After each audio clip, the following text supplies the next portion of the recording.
Hello everyone, welcome back to my YouTube channel study in Bengali. রেলের group D পরীক্ষা 2025-এর জন্য আমাদের যে মক টেস্টের সিরিজটা কন্টিনিউ হচ্ছিল, তো আজকে তার 31 নাম্বার মক টেস্ট।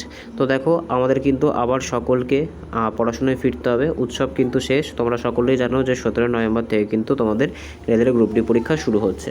তাহলে চলো শুরু করি। দেখো, আজকের প্রথম প্রশ্ন কি বলছে, যে একটি উত্তল লেন্সের মাধ্যমে বাস্তব এবং উল্টো চিত্র পাওয়া গেল, এটি কী ধরনের চিত্র? দেখো, এক্ষেত্রে একটা জিনিস বুঝতে হবে। দেখো কি বলেছে, বাস্তব আর উল্টো চিত্র পাওয়া গেল। তোমাদেরকে আমি আগেও বলেছি যে উত্তল লেন্সের মাধ্যমে যে চিত্রটা পাওয়া যায় সেটা কি হয়, সেটা কিন্তু রিয়েল ইমেজ হয়। বাস্তব মানে রিয়েল ইমেজ হয়, আর উল্টো হয়, ঠিক আছে, ইনভার্টেড হয়। অ্যাকচুয়ালি এটা আমাদের কেমন প্রতিবিম্ব তৈরি করে? এটা কিন্তু আমাদের একদম যে অরিজিনাল, যে একদম যে সবথেকে আমরা বলতে পারি যে অরিজিনাল যে প্রতিবিম্ব, সেটা কিন্তু সবসময় কেমন হয় না, রিয়েল হয় আর ইনভার্টেড হয়, ঠিক আছে। তো এক্ষেত্রে দেখো, এক্ষেত্রে কিন্তু আমাদের সঠিক অ্যান্সার কী হবে, বাস্তব এবং উল্টো, এটাই কিন্তু সঠিক অ্যান্সার হবে। এর মাধ্যমে আমাদেরকে এটা বুঝতে হবে যে একটা উত্তল লেন্স কিন্তু সবসময় কী করে, সবসময় কিন্তু একদম সঠিক বা রিয়েল ইমেজটাই তৈরি করে। নেক্সট প্রশ্ন দেখব, আজকে 2 নাম্বার কোশ্চেন কী বলেছে দেখো, যে চৌম্বক ক্ষেত্রের একক কী? তো সঠিক অ্যান্সার কী হবে, চৌম্বক ক্ষেত্রের একক কিন্তু হয়ে যাচ্ছে টেসলা, ঠিক আছে। চৌম্বক ক্ষেত্রের একক কিন্তু হচ্ছে টেসলা। নেক্সট প্রশ্ন দেখব, পরবর্তী প্রশ্ন কি বলেছে আজকে 3 নাম্বার কোশ্চেন, যখন একটি তারের দৈর্ঘ্য দ্বিগুণ করা হবে এবং তার ব্যাসার্ধ অর্ধেক করা হবে, তখন তার প্রতিরোধ কেমন হবে? অপরিবর্তিত থাকবে, দ্বিগুণ হবে, 8 গুণ হবে, নাকি 4 গুণ হবে? তো আমাদের সঠিক অ্যান্সার কী হবে? দেখো, আমাদের সঠিক অ্যান্সার কিন্তু হয়ে যাবে এক্ষেত্রে কিন্তু যে তারের প্রতিরোধ বা রোধ আছে সেটা কিন্তু 8 গুণ হয়ে যাবে, ঠিক আছে, সেটা কিন্তু 8 গুণ হয়ে যাবে। নেক্সট দেখব, পরবর্তী প্রশ্ন কি বলেছে দেখো, একটা নিউমেরিক্যাল দিয়েছে যে 10 ওহম রোধের মধ্যে দিয়ে 2 অ্যাম্পিয়ার কারেন্ট যদি 5 সেকেন্ডে প্রবাহিত হয়, তাহলে উৎপন্ন তাপ কত? তো হিটিং এফেক্ট থেকে কিন্তু তোমাদের অঙ্ক দিয়েছে। আমরা কি জানি যে হিটিং এফেক্ট ইকুয়ালস টু কিন্তু কি হয়, আই স্কোয়ার আর টি হয়ে থাকে। আচ্ছা, আই এখানে কত? আই কিন্তু এখানে 2 অ্যাম্পিয়ার, তাহলে 2-এর স্কোয়ার, তারপরে কি করতে হবে, আর হচ্ছে 10, আর দেখো 5 সেকেন্ড এখানে বলে দিয়েছে। তো 2-এর স্কোয়ার করলে হচ্ছে 4, এখানে হচ্ছে 10, আর এখানে কিন্তু হচ্ছে 5। তো আলটিমেটলি কী পাচ্ছি আমরা? আলটিমেটলি কিন্তু আমরা পাচ্ছি 4 5 20, ঠিক আছে। কত জুল? 200 জুল কিন্তু আমাদের সঠিক অ্যান্সার হয়ে যাবে। কোথায় আছে এটা? কিন্তু যে অপশান নাম্বার সি সেখানে আছে। ফর্মুলাটা কি, যে H equals to I square R T. এই ফর্মুলাটা চাইলে তোমরা নোট ডাউন করতে পারো। নেক্সট দেখব, আজকের 5 নাম্বার কোশ্চেন কি বলেছে, যে 1 কিলোওয়াট ঘন্টা সমান সমান কত জুল? দেখো, এই যে কিলোওয়াট ঘন্টা আছে, যেটাকে KWH বলা হয়। আচ্ছা, এই KWHকে কিন্তু মনে রাখতে হবে, এটাকেই কিন্তু ইউনিট বলা হয়, ঠিক আছে। কি বলা হয়?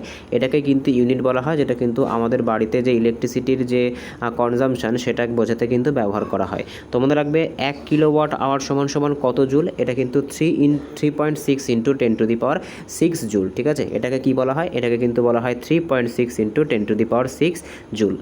নেক্সট প্রশ্ন দেখব, পরবর্তী প্রশ্ন কি বলেছে, যে শ্রবণ সীমা মানুষের জন্য কত হার্টজ পর্যন্ত? এক কথায় বলতে গেলে আমাদের যে অডিয়েবল সাউন্ড, অর্থাৎ আমরা যেটা শুনতে পাই, সেটা রেঞ্জ কত? তো এটা আমরা আগেও জেনেছি, সেটা রেঞ্জ কিন্তু 20 হার্টজ থেকে শুরু করে কত পর্যন্ত? 20 হার্টজ থেকে কিন্তু 20K হার্টজ পর্যন্ত। এখানে দেখো কোথাও কিন্তু 20K হার্টজ নেই। আচ্ছা, কে মানেই তো তোমরা জানো, কে মানেই কিন্তু 1000, তো 20-র সাথে 1000 গুণ করলে কত হবে? 20,000। তো আলটিমেটলি আমাদের যে অপশান এ আছে এটাই কিন্তু সঠিক অ্যান্সার হয়ে যাবে। নেক্সট প্রশ্ন দেখব, আজকে 7 নাম্বার কোশ্চেন কি বলেছে, যে আলোক তরঙ্গ এবং শব্দ তরঙ্গের মধ্যে প্রধান পার্থক্য কী? তো এটা তো তোমাদের অনেকবারই করিয়েছি। দেখো, মনে রাখতে হবে যে আলোক তরঙ্গ যেটা আছে সেটা কিন্তু বৈদ্যুতিক চৌম্বকীয়, মানে এটা কিন্তু তোমার হচ্ছে ইলেকট্রোম্যাগনেটিক, ঠিক আছে। যে আমাদের আলো আছে সেটা কিন্তু ইলেকট্রোম্যাগনেটিক ওয়েভ, ঠিক আছে, তড়িৎ চুম্বকীয় তরঙ্গ। আর যে শব্দ যেটা আছে সেটা কিন্তু মেকানিক্যাল ওয়েভ, ঠিক আছে। সেটা কি? সেটা কিন্তু মেকানিক্যাল ওয়েভ। আর একটা জিনিস মনে রাখতে হবে, যেগুলো ইলেকট্রোম্যাগনেটিক্যাল ওয়েভ হয় সেগুলো কিন্তু চলার জন্য কোনো রকমের মিডিয়ামের প্রয়োজন হয় না, ঠিক আছে। কোনো রকম মিডিয়াম লেস আমরা বলতে পারি, কিন্তু যেগুলো মেকানিক্যাল ওয়েভ সেগুলো চলার জন্য কিন্তু আমাদের মিডিয়াম প্রয়োজন হয়, ঠিক আছে, এটা মনে রাখবে। নেক্সট প্রশ্ন দেখব, পরবর্তী প্রশ্ন কি বলেছে দেখো, একটা নিউমেরিক্যাল দিয়েছে আবার, যে 5 কেজি ভরকে 10 মিটার উচ্চতায় তুললে তার সম্ভাব্য শক্তি কত হবে? দেখো, এখানে কিন্তু যে জি এর ভ্যালু, সেই জি এর ভ্যালু কিন্তু দিয়ে দেয়নি। আচ্ছা, জি এর ভ্যালু যখন দিয়ে দেয়নি, সেটাকে আমাদেরকে কী করতে হবে, যখন না দিয়ে দেবে দেবে তখন সেটাকে কিন্তু আমাদেরকে 9.8 মিটার পার সেকেন্ড স্কোয়ার ধরে নিতে হবে। দিয়ে দিলে তো খুব ভালো। আচ্ছা, উঁচুতে তুলতে হবে মানে কি? উঁচুতে তুলতে হবে মানে কিন্তু পোটেনশিয়াল এনার্জি, আর পোটেনশিয়াল এনার্জি মানে কি হয়? mgh। আচ্ছা, এখানে m কত আমাদের? এখানে কিন্তু m হচ্ছে 5 কেজি। আচ্ছা, আমাদের উচ্চতা কত? 10, আর আমরা জি এর ভ্যালু কত ধরেছি? জি এর ভ্যালু ধরেছি 9.8। এটা দিয়ে যদি তোমরা এখানে তোলো তাহলে এটাকে কাটাকুটি করে দাও। আচ্ছা, কাটাকুটি করলে কত হচ্ছে? 98 গুণ 5 করতে হচ্ছে, তাহলে কত হচ্ছে? 5 × 40 শূন্য, হাতে 4, তারপর কত আছে? 5 নং 45, 8 4 49, 490 জুল। ঠিক আছে, কিন্তু এখানে দেখো কোথাও কিন্তু 400 না আছে, এখানে কিন্তু যে অপশান এ আছে সেখানেই কিন্তু 490 জুল আছে, আর এটাই কিন্তু আমাদের সঠিক অ্যান্সার হয়ে যাবে। নেক্সট প্রশ্ন দেখব, দেখো কি বলেছে আজকে 9 নম্বর কোশ্চেন, কেমিস্ট্রি থেকে করেছে যে নিম্নলিখিত কোনটি কোভ্যালেন্ট যৌগ। আচ্ছা, কোভ্যালেন্ট মানে কি? দেখো, কোভ্যালেন্ট মানে বুঝতে হবে যখন একটা নন মেটালের সাথে কি হচ্ছে না আর একটা নন মেটালের রিয়াকশন হয়ে একটা তোমার নতুন যৌগ তৈরি করছে, সেক্ষেত্রে সেটাকে বলা হয় কোভ্যালেন্ট যৌগ। যেরকম আমরা বলতে পারি হাইড্রোজেন একটা নন মেটাল আর অক্সিজেন একটা নন মেটাল, এই দুটো যুক্ত হয়ে কি তৈরি করছে? H2O বা জল তৈরি করছে। এক কথায় দেখতে হবে যে উপাদানটা তোমাদেরকে দেবে সেগুটি দুটো নন মেটাল দিয়ে তৈরি নাকি একটা নন মেটাল একটা মেটাল দিয়ে তৈরি। দেখো, যদি আমরা দেখি যে Na আর Cl, ঠিক আছে, দেখো Na মানে কি? Na মানে কিন্তু সোডিয়াম একটা মেটাল আর ক্লোরিন একটা নন মেটাল। একটা মেটাল আর একটা নন মেটালের মধ্যে যে বন্ধনটা তৈরি হয় সেটাকে আয়নিক বন্ধন বলে, অর্থাৎ এটা কিন্তু কোভ্যালেন্ট বন্ধন নয়। আচ্ছা, HCl যদি আমরা দেখি তাহলে কি হবে? দেখো, HCl হাইড্রোজেন কি একটা হাইড্রোজেন কিন্তু কোনটি কোভ্যালেন্ট যৌগ এখানে বলেছে। আচ্ছা, HCl দেখো, HCl কিন্তু হাইড্রোজেন, আর এক্ষেত্রে কিন্তু Cl যেটা আছে মানে যেটা Cl, এখানে অপশানটা ভুল আছে কিন্তু, ঠিক আছে, Cl ক্লোরিন, তো এটা দুটো কিন্তু তোমার হচ্ছে নাকি দুটো নন মেটাল দিয়ে তৈরি, অর্থাৎ এটা কি? এটা কিন্তু HClটা একটা কোভ্যালেন্ট যৌগ। আচ্ছা, CH4 দেখো, যেটাকে আমরা মিথেন বলি, CH4 মানে কি হয়ে যায়? CH4 মানে কিন্তু হয়ে যায় মিথেন। আচ্ছা, মিথেনকে দেখো, মিথেনও কিন্তু কার্বন আর হাইড্রোজেন দুটো নন মেটাল দিয়ে তৈরি, তাই এটাও কিন্তু তোমার হচ্ছে একটা কোভ্যালেন্ট যৌগ। আচ্ছা, CaCl2 দেখো, Ca কি? ক্যালসিয়াম একটা মেটাল, তো একটা মেটাল আর একটা নন মেটালের সঙ্গে তো কোভ্যালেন্ট বন্ড হয় না। আমরা জানি যে একটা মেটাল আর একটা নন মেটালের সাথে আয়নিক বন্ড হয়, তো HCl আর CH4 দুটোই কিন্তু আমাদের সঠিক অ্যান্সার হয়ে যাবে। নেক্সট প্রশ্ন দেখব, পরবর্তী প্রশ্ন 10 নম্বর প্রশ্ন কি বলেছে দেখো, রাসায়নিক বিক্রিয়ায় অনুঘটকের ভূমিকা কি? যে অনুঘটক থাকে, সবার প্রথম জানতে হবে অনুঘটককে কি বলা হয়। অনুঘটককে কিন্তু ক্যাটালিস্ট বলা হয়। তো ক্যাটালিস্টের ভূমিকা কি? বিক্রিয়াকে ধীর করে, বিক্রিয়াকে দ্রুত করে, বিক্রিয়ায় অংশ নেয় নাকি বিক্রিয়া বন্ধ করে। দেখো, একটা ক্যাটালিস্টের সবথেকে প্রধান যে কাজ সেটা কি? সেটা কিন্তু বিক্রিয়াকে দ্রুত করে, অর্থাৎ বিক্রিয়ার যে বেগ আছে সেটাকে কিন্তু বৃদ্ধি করে, কিন্তু বিক্রিয়ার শেষে কিন্তু নিজে অপরিবর্তিত থাকে। এই কোশ্চেনটা কিন্তু অনেক সময় দেয় যে ক্যাটালিস্ট কি কোনো রকমভাবে পরিবর্তিত হয়, তখন বলতে হবে কিন্তু না, কারণ ক্যাটালিস্ট কিন্তু কোনো অবস্থাতেই বিক্রিয়ার শেষে পরিবর্তন হয় না, অপরিবর্তিত থাকে। নেক্সট প্রশ্ন দেখব, আজকের 11তম কোশ্চেন দেখো কি বলেছে যে 22.4 লিটার CO2 গ্যাসে কত মোল অণু আছে। তো সঠিক অ্যান্সার কি হবে? সঠিক অ্যান্সার কিন্তু হয়ে যাবে 1 মোল। আচ্ছা, এবার তাহলে কোশ্চেন আসতে পারে যে এই যে 22.4, দেখো 22.4 যেটা আছে এটাই কিন্তু আমরা জানি STP, অর্থাৎ স্ট্যান্ডার্ড টেম্পারেচার অ্যান্ড প্রেশার। তো এখানে কিন্তু প্রত্যেকটা গ্যাসের মধ্যেই কি থাকে না, সেম পরিমাণ কিন্তু অণু থাকে, যেটাকে আমরা অ্যাভোগাড্রো সংখ্যা বলি, যেটা দিয়ে কিন্তু আমরা 1 মোল বুঝি। নেক্সট প্রশ্ন দেখবো, দেখো কি বলেছে যে লাফিং গ্যাস কাকে বলা হয়। দেখো, নেক্সট কি বলেছে যে কোন গ্যাসকে লাফিং গ্যাস বলা হয়। তো এটা তোমাদের অনেকবার করিয়েছি, এটা কিন্তু তোমাদের জন্য HW থাকবে, এটা কিন্তু তোমরা আমাকে কমেন্টে জানাবে। নেক্সট প্রশ্ন দেখব, পরবর্তী প্রশ্ন কি বলেছে আজকে 13 নম্বর কোশ্চেন যে নিচের কোন ধাতুটি জলের সাথে বিক্রিয়া করে না। তো সঠিক অ্যান্সার কি হবে? সঠিক অ্যান্সার কিন্তু হয়ে যাবে জলের সাথে বিক্রিয়া করে না কিন্তু সোনা। এটা কিন্তু অনেক কম রিঅ্যাক্টিভ, এই কারণের জন্য এর যে প্রাইস আছে সেটা কিন্তু অনেক বেশি হয়ে থাকে। সোডিয়াম, ম্যাগনেসিয়াম, আয়রন সকলেই কিন্তু জলের সাথে বিক্রিয়া করে। নেক্সট প্রশ্ন দেখব, পরবর্তী প্রশ্ন কি বলেছে যে কার্বন টেট্রাক্লোরাইডে কার্বনের জারণ সংখ্যা কত। আচ্ছা, সবার প্রথম কিন্তু দেখো এখানে কার্বন টেট্রাক্লোরাইড দিয়েছে, কার্বন টেট্রাক্লোরাইডের ফর্মুলা কিন্তু তোমাদের জানতে হবে। কার্বন টেট্রাক্লোরাইডকে কিন্তু CCl4 বলা হয়, ঠিক আছে। আচ্ছা, জারণ সংখ্যা বের করতে গেলে কি করতে হয়, দেখো তোমাদেরকে এটা আমি আগেও বলেছি, এখানে কিছু নেই মানে 1 আছে, এটা কিন্তু উল্টো হয়, ঠিক আছে। এখানে দেখো C1 আর এটা C4 আছে, তো জারণ সংখ্যা কিন্তু কার্বনের 4 হয়ে যাবে আর Cl এর কিন্তু 1 হয়ে যাবে। তো সঠিক অ্যান্সার কি হবে? সঠিক অ্যান্সার কিন্তু হয়ে যাবে +4। নেক্সট প্রশ্ন দেখব আজকের 15তম কোশ্চেন কি বলেছে যে পিএইচ ইকুয়ালস টু 2, কোনো দ্রবণের পিএইচ যদি 2 হয় তাহলে সেটি কেমন হবে, নিউট্রাল হবে, উইক অ্যাসিড হবে, স্ট্রং অ্যাসিড হবে নাকি উইক বেস হবে। তো আমরা সকলেই জানি যদি কোনো দ্রবণের মান পিএইচে 7-এর কম হয় তাহলে কিন্তু সেটা কি হয়, তাহলে কিন্তু সেটা অ্যাসিডিক হয়, আর সেটা যদি শূন্যের কাছাকাছি যায় তাহলে কিন্তু সেটা তীব্র অ্যাসিড বা স্ট্রং অ্যাসিড হয়ে থাকে। নেক্সট প্রশ্ন দেখব, পরবর্তী প্রশ্ন কি বলেছে আজকে 16তম কোশ্চেন, কোন যৌগের আণবিক সূত্র নির্ণয় করার জন্য বা একটি যৌগের আণবিক সূত্র নির্ণয় করার জন্য কি তথ্য প্রয়োজন, রাসায়নিক নাম প্রয়োজন, ভর এবং অনুপাত প্রয়োজন নাকি পারমাণবিক ভর প্রয়োজন নাকি বি এবং সি উভয়ই প্রয়োজন।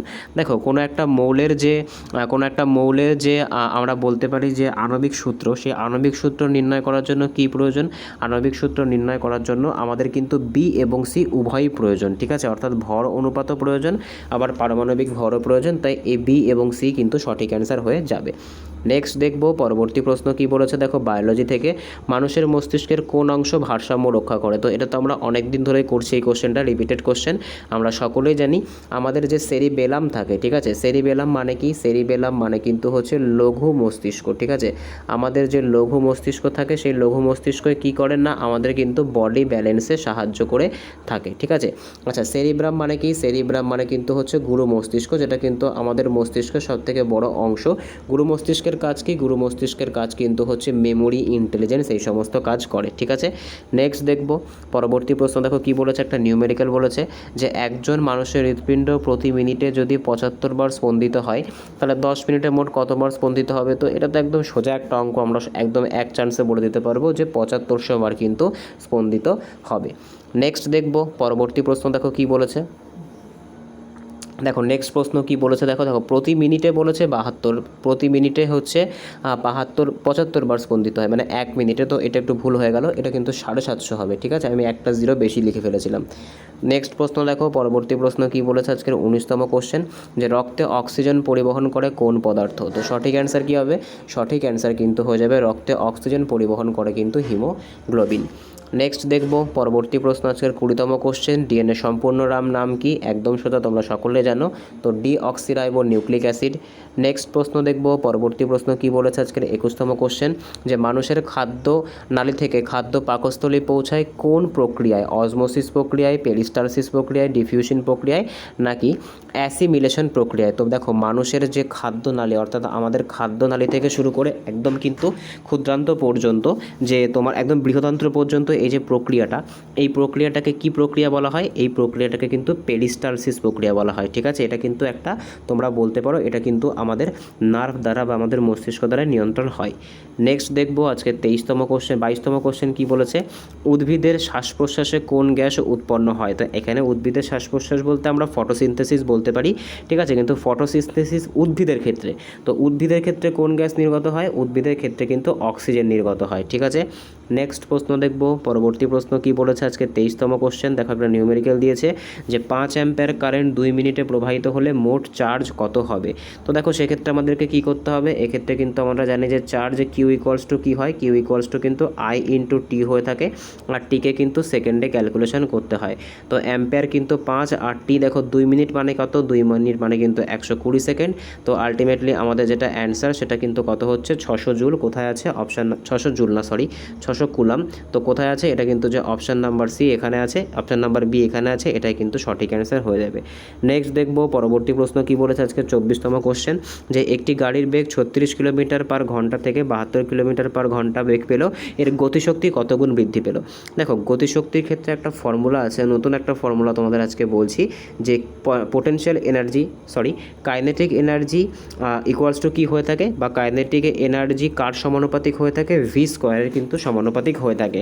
আচ্ছা এক্ষেত্রে আমাদের এই অঙ্কটা করতে গেলে কি করতে হয়, যে বেগটা আছে পরবর্তী বেগ বাই যেটা প্রাথমিক বেগ ছিল সেটাকে কি করতে হয়, তার কিন্তু স্কোয়ার করতে হয়। আচ্ছা এক্ষেত্রে দেখো যদি আমরা ভেতরে প্রথমে কাটাকুটি করি তাহলে 2 পাচ্ছি, তো 2 স্কোয়ার করলে কত হচ্ছে, 2 স্কোয়ার করলে কিন্তু 4 হচ্ছে, অর্থাৎ 4 গুণ কিন্তু বৃদ্ধি পায়, ঠিক আছে। তো সঠিক অ্যান্সার কী হবে, সঠিক অ্যান্সার কিন্তু আমাদের যে গতিটা আছে সেটা কিন্তু 4 গুণ বৃদ্ধি পাবে। নেক্সট দেখবো আজকের 25তম কোশ্চেন কী বলেছে। এটা কিন্তু তোমাদের জন্য হোমওয়ার্ক থাকবে। একটা লেন্সের কিন্তু পাওয়ার দেওয়া আছে, সেখান থেকে কিন্তু তোমাদের কী করতে হবে না ফোকাল লেন্থ বের করতে হবে। তো ফর্মুলা কী হয়ে থাকে আমরা জানি যে ফোকাল লেন্থ ইকুয়ালস টু কিন্তু 1/পাওয়ার হয়ে থাকে, ঠিক আছে। আচ্ছা, এবার দেখো তোমাদের জন্য একটা ঘোষণা আছে, সেটা হচ্ছে কি আমাদের কিন্তু ফিজিক্সের থেকে, ঠিক আছে, ফিজিক্সের থেকে কিন্তু 400টা কোশ্চেনের, যেগুলো কিন্তু টিসিএস আক্সড কোশ্চেন, অর্থাৎ 2018 আর 2022 সালের পরীক্ষায় কিন্তু এই প্রশ্নগুলো জিজ্ঞাসা করা হয়েছিল। সেখান থেকে কিন্তু মোট 400টা ইম্পর্টেন্ট কোশ্চেন বাছাই করে কিন্তু একটা পিডিএফের মধ্যে ইনসার্ট করা হয়েছে। তো যারা কিন্তু এই পিডিএফটা বাই করতে চাও, তারা কিন্তু এই যে নাম্বারটা দেখতে পাচ্ছ স্ক্রিনে আসছে তোমাদের, এখানে কিন্তু অনলি হোয়াটসঅ্যাপ করবে, ঠিক আছে, অনলি হোয়াটসঅ্যাপ করবে, অনলি হোয়াটসঅ্যাপের থ্রু কিন্তু তোমরা এটাকে বাই করতে পারো, ঠিক আছে। তো এর মধ্যে কী আছে আমি বলে দিই, এর মধ্যে কিন্তু ফিজিক্সের 400টা কোশ্চেন আছে, সেগুলোর কিন্তু কোশ্চেন অ্যান্সার ফরম্যাটে সুন্দরভাবে অ্যান্সার করা আছে। এছাড়াও তোমরা যদি আমাদের ফিজিক্সের ম্যাথের ওপর একটা পিডিএফ ছিল, যেটা কিন্তু কদিন আগে লঞ্চ করা হয়েছিল, সেটাও যদি কিনতে চাও তো সেটাও কিন্তু অ্যাভেলেবেল আছে। তো এই যেটা প্রথমে বললাম যে ফিজিক্সের 400টা কোশ্চেনের যে পিডিএফটা আছে, আমাদের ফিজিক্সের অনলি 400টা কোশ্চেনের ওপরে কোশ্চেন অ্যান্সারের যে পিডিএফটা আছে, সেটার যে প্রাইস রাখা হয়েছে, সেটা কত রাখা হয়েছে, সেটা কিন্তু 39 প্রাইস রাখা হয়েছে ডিসকাউন্ট দিয়ে, ঠিক আছে। আর ফিজিক্সের ম্যাথ যেটা ছিল, সেই ফিজিক্সের ম্যাথের যে পিডিএফটা ছিল, সেটা যদি তোমরা কেউ বাই করতে চাও, সেক্ষেত্রে কিন্তু তোমাদের 25 পে করতে হবে। তো যাদের প্রয়োজন হবে, এই যে নাম্বারটা আছে, এই নাম্বারে অনলি হোয়াটসঅ্যাপ করবে। তো দেখা হচ্ছে পরের ভিডিওতে, বাই।